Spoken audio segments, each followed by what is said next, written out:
उस बारे में बीजेपी ने उनको छूट दी है, अभय दिया है। उसके बाद ये भोंगा शुरू हुआ। 1.5 साल तक इस पार्टी का भोंगा बंद था और हिंदुत्व के बारे में हमें कोई सिखाने की ज़रूरत नहीं है। हिंदुत्व शिवसेना के खून में है, रगों रगों में बहता है। और जब भी हिंदुत्व के ऊपर हमला हुआ है तो बीजेपी और ये बीजेपी के नए भोंगे सामने नहीं थे, हम थे। बालासाहेब ठाकरे, उद्धव ठाकरे और पूरी शिवसेना हिंदुत्व के लिए संघर्ष करती आई, लड़ती आई। हमारी जानें हमारे लोगों की चली गई। तो ये कल की बात छोड़ दीजिए, रात गई बात गई। हमने कल कहा ना, जब दिया बुझता है तो बड़ा हो जाता है, बुझने से बड़ा। यही है बात। ऐसी है कि इस बातों को नज़रअंदाज करना चाहिए राजनीति में। अगर महाराष्ट्र में जो लोग महाराष्ट्र विकास आघाड़ी से या शिवसेना से नहीं लड़ पा रहे आमने सामने, वो लोग ऐसे हथकंडे अपनाते हैं, ऐसे लोगों को ताकत देकर हमारे खिलाफ बोलने के लिए बाध्य कर देते हैं। उनकी राजनीतिक रोटियां बनाते हैं, सेकते हैं। तो हमारे लिए कोई ये बड़ी बात नहीं है। बस हो गया, छोड़ दीजिए। सर, मराठीमध्ये राज ठाकरे यांनी अल्टिमेटम दिलं आहे राज्य सरकारला. भोंगे अल्टिमेटम वगैरे राज्य सरकारला कोणी देत नाही. अल्टिमेटम द्यायची ताकद फक्त बाळासाहेब ठाकरेंमध्ये होती या महाराष्ट्रात आणि देशामध्ये. बाळासाहेब ठाकरेंनी या देशातल्या अतिरेक्यांना अल्टिमेटम दिला होता अनेकदा. मग अमरनाथ यात्रा असेल, वैष्णोदेवी यात्रा असेल किंवा या देशामध्ये इतर काही दहशतवादी कारवाया असतील, अल्टिमेटम द्यायची ताकद आणि कुवत राजकारणामध्ये फक्त या देशात हिंदू हृदय सम्राट बाळासाहेब ठाकरे यांच्यामध्येच होती. आजचा जो अल्टिमेटम आहे, हा जो भोंगा वाजतो आहे, हा भाजपचाच भोंगा आहे, सगळ्यांना माहिती आहे. जे आमच्याशी थेट लढू शकत नाही ते अशा प्रकारे भोंगे लावून एक माहोल निर्माण करतायत.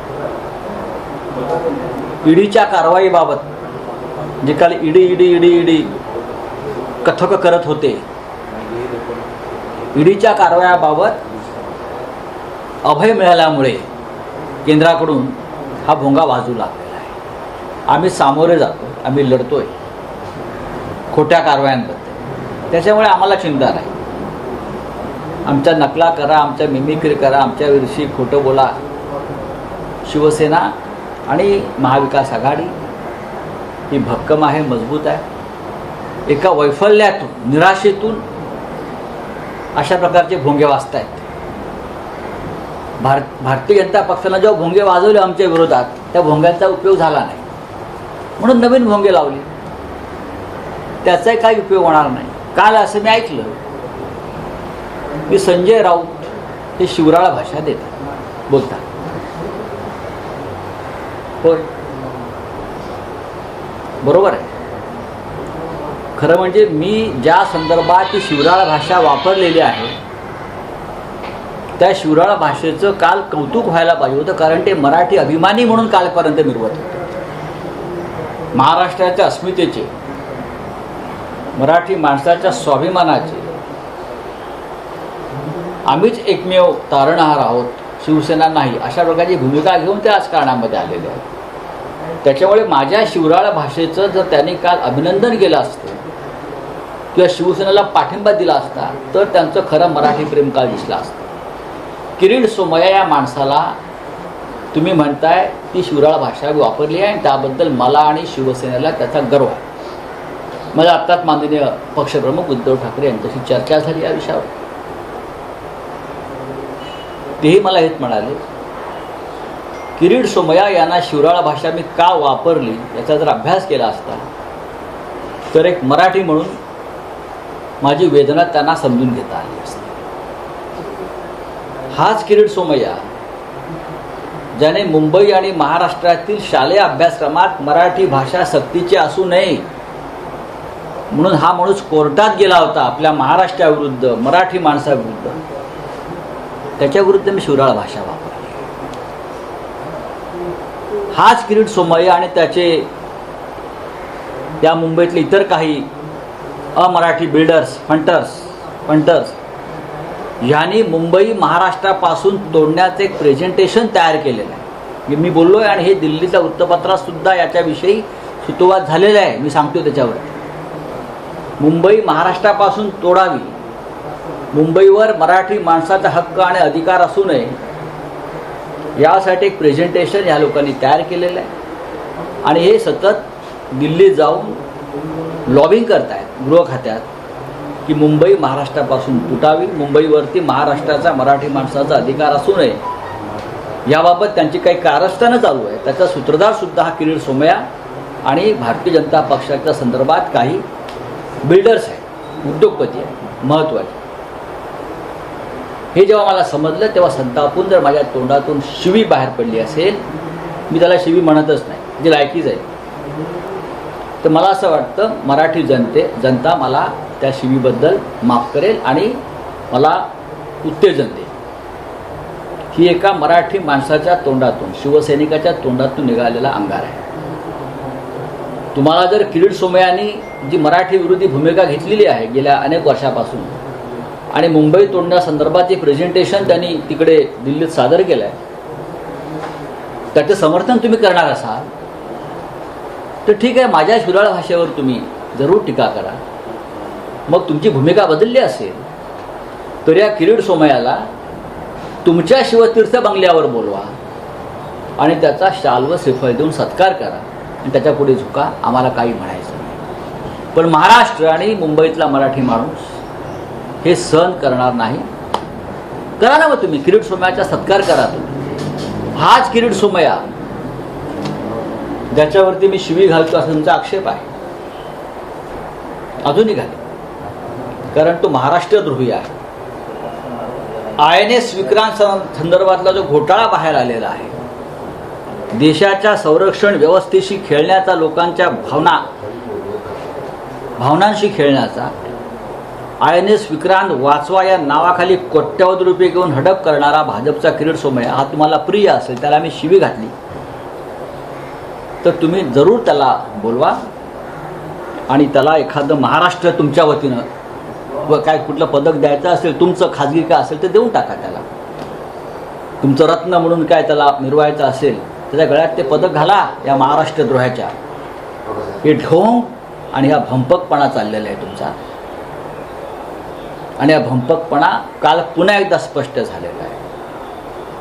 एका द्वेषातून विद्वेषातून तुम्ही हे सगळं बोलताय. हे तुमचं नसून कोणीतरी तुमच्या तोंडाला आपल्या पक्षाचा भोंगा लावला आहे. तुम्ही फक्त फुंका मारताय आतमध्ये आणि तो आवाज येतो. महाराष्ट्राच्या जनतेला याच्यामध्ये अजिबात रस नाही. यास जर कोणी महाराष्ट्रावरती किंवा मुंबईवरती अशा प्रकारे थुंकण्याचा प्रयत्न करत असेल तर माझ्यासारखा प्रत्येक शिवसैनिक, मराठी माणूस हा अशाच प्रकारची शिवराळ भाषा वापरेल. अशाच प्रकारची शिवराळ भाषा संयुक्त महाराष्ट्राच्या आंदोलनामध्ये, सीमा लढ्याच्या आंदोलनामध्ये, आचार्य यात्र्यांपासून माननीय बाळासाहेब ठाकरेंपासून आणि प्रबोधनकार ठाकरेंपर्यंत वापरण्यात आलेली आहे. ज्याला जी भाषा समजते त्या भाषेतच उत्तर द्यावं असं अत्रे आणि ठाकरे या दोन आमच्या दैवतांचं म्हणणं होतं. तुम्ही त्यांना दैवत मानत नसाल, तुमचे म्हसोबा आता बदलले असतील, तुम्ही दुसरे शेंदूर लावून फिरत असाल तो तुमचा प्रश्न आहे. तुम्ही आम्हाला अक्कल शिकवू नका. तुमची अक्कल 1.5 वर्ष ईडी कार्यालयात घाण पडली होती, ती काल सोडवण्यात आल्यामुळे तुमचे भोंगे वाजू लागलेले आहेत. हे भोंगे महाराष्ट्राची जनता बंद करेल. धन्यवाद. सर, हिंदी में जानना चाहेंगे सर, किस तरह से हिंदी में जानना चाहेंगे कि कल राज ठाकरे ने जिस तरह से आपके ऊपर टीका की, मैंने इस बारे में हिंदी में मेरा बयान दिया है. ये टीका मेरे पे नहीं है, क्रिटिसाइज मेरे पे नहीं है, महाराष्ट्र के ऊपर है. त्यांनी अशी एक टीका केली अरे, हिंदी में की सर. राऊत सेनेत आहेत की राष्ट्रवादीत आहेत सर, हे आम्ही नेमकं- महाविकास आघाडीमध्ये आहोत. आम्ही महाविकास आघाडीमध्ये आहोत आणि शिवसेनेचा मुख्यमंत्री आहे. प्रखर हिंदुत्ववादाचा विचार आणि त्याचबरोबर मराठी बाणा हा शिवसेनेचा कायम आहे. महाविकास आघाडीत असून सुद्धा माननीय उद्धव ठाकरे शिवसेना पक्षप्रमुख हे आजही प्रखर हिंदुत्वाचा विचार आणि भूमिका मांडतायत. ही त्यांचा पोटशूळ आहे. तो तसाच राहू द्या. धन्यवाद. चला. सर हिंदी में जानना चाहेंगे सर, जिस तरह से राज ठाकरे नहीं, हो गया. सर हिंदी में नहीं बताया सर, हिंदी में जिस तरह से राज ठाकरे ने कहा कि किरीट सोमैया के लिए भाषा यूज की गई और मैंने जो भाषा का इस्तेमाल किया है मैं उसका समर्थन करता हूँ. महाराष्ट्र की जनता समर्थन करती है. ये किरीट सोमैया जिसने INS विक्रांत के नाम पर करोड़ों रुपए का घोटाला किया है, देश के साथ धोखा किया है, राष्ट्रद्रोह किया है, ऐसे व्यक्ति के बारे में अगर मेरे मुंह से या महाराष्ट्र के मुंह से जुबान से कोई गलत शब्द निकलता है तो मुझे लगता है जनता हमें ज़रूर माफ़ करेगी, क्योंकि ये इतना बड़ा घोटाला, इतनी बड़ी निर्लज्जता हमने देखी नहीं. दूसरी बात, ये किरीट सोमैया जो हम आजकल मुंबई महाराष्ट्र से अलग करने की, केंद्र शासित करने की एक चाल, एक प्रेजेंटेशन बना रहा है और दिल्ली में जाकर गृह मंत्रालय को बार बार कन्विंस कर रहा है. ऐसे व्यक्ति के खिलाफ, महाराष्ट्र द्रोही व्यक्ति के खिलाफ अगर मेरे मुंह से ऐसे शब्दों का इस्तेमाल अनपार्लियामेंट्री निकल चुका है तो मुझे उसमें कोई खेद नहीं है और मुझे गर्व है और पूरे महाराष्ट्र को गर्व है. अगर राज ठाकरे को ये किरीट सोमैया के बारे में, जिसने देश के साथ गद्दारी की है, जो महाराष्ट्र का गद्दार है, ऐसे किरीट सोमैया के बारे में अगर इतनी प्रेम उमड़ आया है तो ज़रूर अपने घर पर बुलाए और उनका सम्मान कीजिए. धन्यवाद, आप उसका सम्मान कर लीजिए. लेकिन यही किरीट सोमैया का बयान देखो जब राज ठाकरे को ईडी में बुलाया था. राज ठाकरे का ईडी का घोटाला, यही किरीट सोमैया और बीजेपी के लोग बार बार उछाल रहे थे. आप उनका भोंगा बनकर आप बात कर रहे हो. मुझे आज अगर बाला साहब ठाकरे होते